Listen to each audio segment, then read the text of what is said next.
अस्सलाम वालेकुम मेरा प्यारा भाई, कैसे हैं आप लोग। और मैं अपनी अगली वीडियो के साथ आपकी खिदमत में हाजिर हो गया हूँ। रिकॉर्डिंग इस वक्त ऑन हो चुकी है।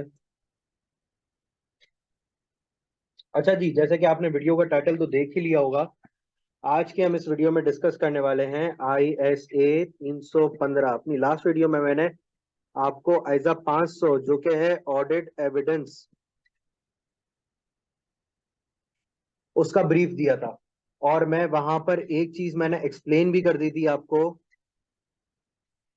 assertions असर्शंस एक्सप्लेन कर दी थी, और मैंने कहा था डिटेल में आपको मैं समझाऊंगा जब मैं 315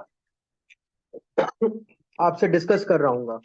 और 315 से पहले 500 पढ़ाने का मकसद भी मैंने आपको बता दिया था ब्रीफ उस पे, कि जब आपको पता होगा कि यार मेरा गोल क्या है, मेरा टारगेट क्या है, और मुझे वहां पे पहुंचना कैसे, तो उसके दरमियान की जितनी हर्डल्स होंगी मैं उसके हिसाब से पार करता जाऊंगा। तो आइजा 500 में मेरा जो टारगेट है वो क्या है? Sufficient and appropriate audit evidence. Right. Sufficient appropriate audit evidence क्या होता है?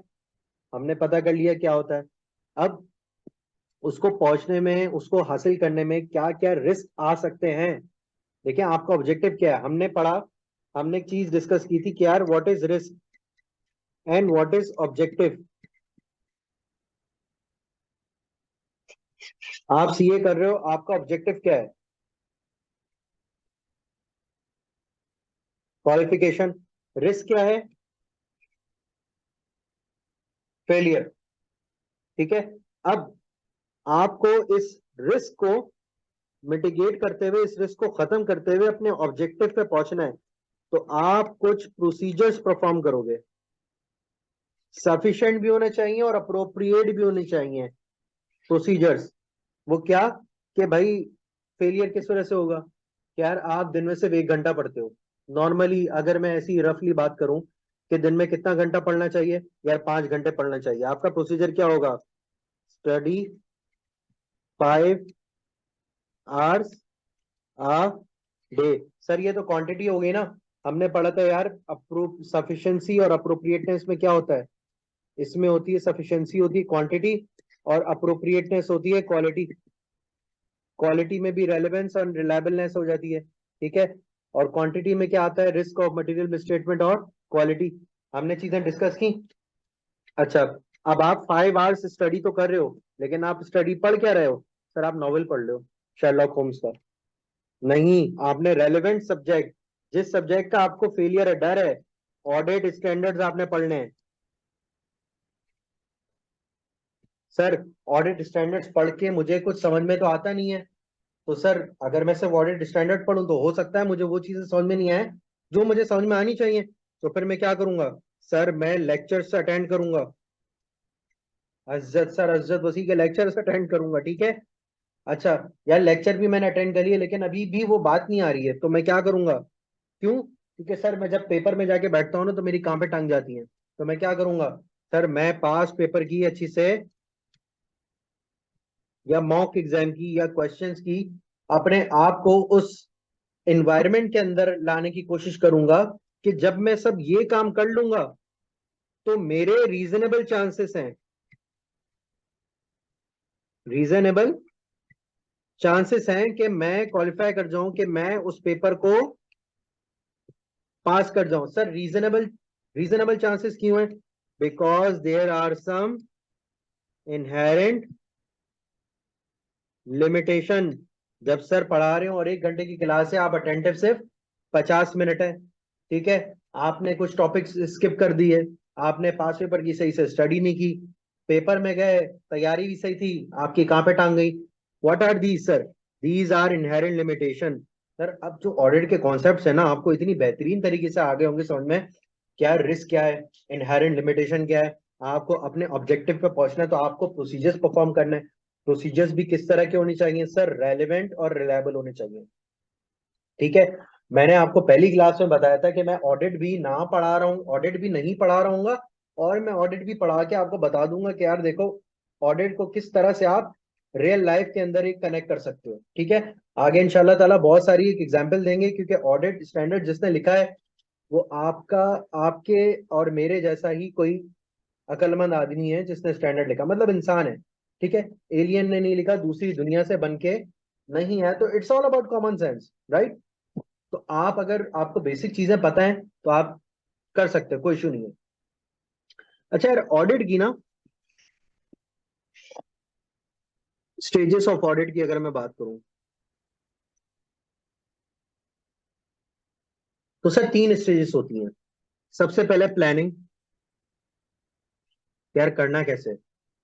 फिर, अब कर लेते हैं। तीसरी,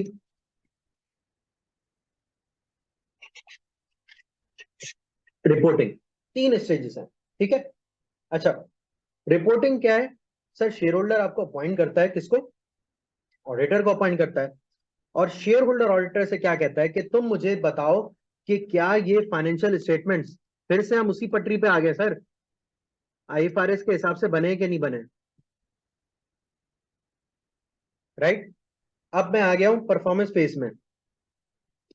क्लाइंट ने मुझे बना के दी है बैलेंस शीट, इसके अंदर पीपी आ रहा है, इसके अंदर इन्वेंट्री आ रही है, ठीक है, इसके अंदर लाइबिलिटीज आ रही हैं, मेरे पास आ गया पीएनएल, सर इसके अंदर रेवेन्यू आ रहा है, इसके अंदर एक्सपेंसेस आ रहे हैं, ठीक है। अब पीपी में क्या लग रहा है सर, IAS 16 लग रहा है, डेप्रिसिएशन लग रही है, IAS 36 इम्पेयरमेंट है वो लग रहा है, सर इंटेंजिबल है उसमें IAS 18 लग रहा है, सर इन्वेंट्री IAS 2 लग रहा है, सर लाइबिलिटीज है 37 भी लग सकता है, दूसरे स्टैंडर्ड IFRS 9 भी लग सकता है, ठीक है। सर रेवेन्यू है, सर IFRS 15 लग रहा है, सर एक्सपेंसेस है, लीज की पेमेंट है, IFRS 16 लग रहा है, ठीक है। एक एग्जाम्पल दे रहा हूँ, IFRS 16 लग रहा है। तो सर अब मैं क्या करूंगा, अब मैं ये देखूंगा जब मैनेजमेंट ने मुझे अकाउंट्स दिए और उसके अंदर ये सारे आइटम आ रहे हैं, तो मैं देखूंगा कि क्या पीपीई में जो अकाउंटिंग बताई गई है IAS 16 में, क्या उसके हिसाब से की गई है अकाउंटिंग कि नहीं की गई। सर IAS 36 के हिसाब से अगर कहीं इंपेयरमेंट आ रहा था तो इंपेयरमेंट रिकॉग्नाइज किया है नहीं किया है। सर फेयर वैल्यू IFRS 13 के हिसाब से रिकॉग्नाइज की है नहीं की है। Sir foreign currency translation perform किया इस 21 के हिसाब से नहीं की है। सर क्या बोरिंग कॉस्ट को सही कैपिटलाइज किया है, एक्सपेंस आउट किया है। Sir intangible, sir intangible IAS 38 के हिसाब से रिकॉग्नाइज किए नहीं किए। सर इन्वेंट्री IAS 2 के हिसाब से बनी है नहीं बनी है। सर लाइबिलिटीज IAS 37 के हिसाब से रिकॉग्नाइज किए नहीं किए। सर लाइबिलिटीज IFRS 9 के हिसाब से रिकॉग्नाइज किए नहीं किए। सर रेवेन्यू क्या IFRS 15 के हिसाब से बनाया है नहीं बनाया है। सर एक्सपेंसेस में लीजेस अगर आ रहे हैं तो IFRS 16 के हिसाब से किया है, एक्सपेंस आउट की नहीं किया। और अगर उसमें कोई राइट ऑफ यूज निकल रहा है तो वो सही से कैपिटलाइज किया है कि नहीं किया है। तो सर मैं यहाँ पर बेसिकली क्या देख रहा हूँ, मैं देख रहा हूं कि यार क्या ये financial statement individual accounts cumulate करूं तो वो क्या बनते हैं, एफएस बनेंगे ना यार, और क्या बनेगा, आलू की तायरी तो नहीं बनेगी। सर एफएस क्या वो आईएफआरएस के हिसाब से बने नहीं बने। तो सर जब मेरी रिपोर्टिंग हो रही है कि वो आईएफआरएस के हिसाब से बने नहीं बने, जब मेरे फाइनेंशियल स्टेटमेंट्स को मैं देख रहा हूँ, ऑडिट कर रहा हूँ कि आईएफआरएस के हिसाब से बने नहीं बने, तो सर मेरा रिस्क क्या है, मेरा रिस्क क्या है। सर जब मैं प्लानिंग स्टेज पे खड़ा हूं, मैंने कोई काम शुरू नहीं किया, मेरा रिस्क है सर कि आप फाइनेंशियल स्टेटमेंट आईएफआरएस के लिहाज से नहीं बने। सर आईएफआरएस के लिहाज से नहीं बने, हमें पहली क्लास में डिस्कस किया था कि इस इक्वेशन को हम क्या कहेंगे, risk of material misstatement. इस इक्वेशन को अगर मैं और खोल दूं, risk of material misstatement is equal to inherent risk into control risk, ठीक है। इनहेरेंट रिस्क को हमने डिटेल में डिस्कस किया हुआ है, कंट्रोल रिस्क को भी किया हुआ है कि मैनेजमेंट जो कंट्रोल्स इंप्लीमेंट करती है वो इस काबिल नहीं है कि वो या तो उसको प्रिवेंट कर पाए, या डिटेक्ट कर पाए, या करेक्ट कर पाए एरर को या मिसस्टेटमेंट को, जिसकी वजह से फाइनेंशियल स्टेटमेंट्स आईएफआरएस के हिसाब से नहीं बन पा रहे। तो सर यहाँ पे खड़े होके मुझे वो रिस्क आइडेंटिफाई करना है, यहाँ पे खड़े होके मुझे वो रिस्क आइडेंटिफाई करना है जिसकी वजह से मैं क्वालिफाई नहीं कर पा रहा हूं। यहाँ पे खड़े होके मुझे वो रिस्क आइडेंटिफाई करना है जिसकी वजह से मेरी ओपिनियन गलत ना हो जाए। सर ऑडिट रिस्क क्या है, ऑडिट रिस्क क्या है। सर ऑडिट रिस्क ये है कि ऑडिटर फाइनेंशियल स्टेटमेंट्स पे गलत ओपिनियन ना दे दे, कि अगर जब फाइनेंशियल स्टेटमेंट्स आईएफआरएस के हिसाब से बने हैं तो मैं कह दूं कि नहीं बने, और जब फाइनेंशियल स्टेटमेंट आईएफआरएस के लिहाज से नहीं बने तो मैं कह दूं कि यार बने हैं। ये है मेरा ऑडिट रिस्क। इसके लिए मुझे क्या करना पड़ता है, मुझे sir sufficient and appropriate audit evidence obtain करना पड़ता है, जो कि मेरे लिए रेलेवेंट हो, मेरे लिए रिलायबल हो, और मेरी अजर्शंस को एड्रेस करता हो। सर ये स्टेजेस की बात क्या आपके समझ में आ रही है?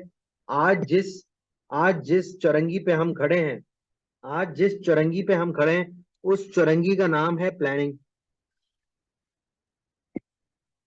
उस चौरंगी का नाम है प्लानिंग। और इस चौरंगी में एक गली आती है जिसको हम कहते हैं 315। और ये चौड़ी गली है, वो होता है ना हर रोड की एक मेन गली होती है, तो 315 ये वो चौड़ी गली है उस्ताद, मेन गली है प्लानिंग की। ठीक है जी, बात समझ में आ रही है? बात क्लियर आ रही है?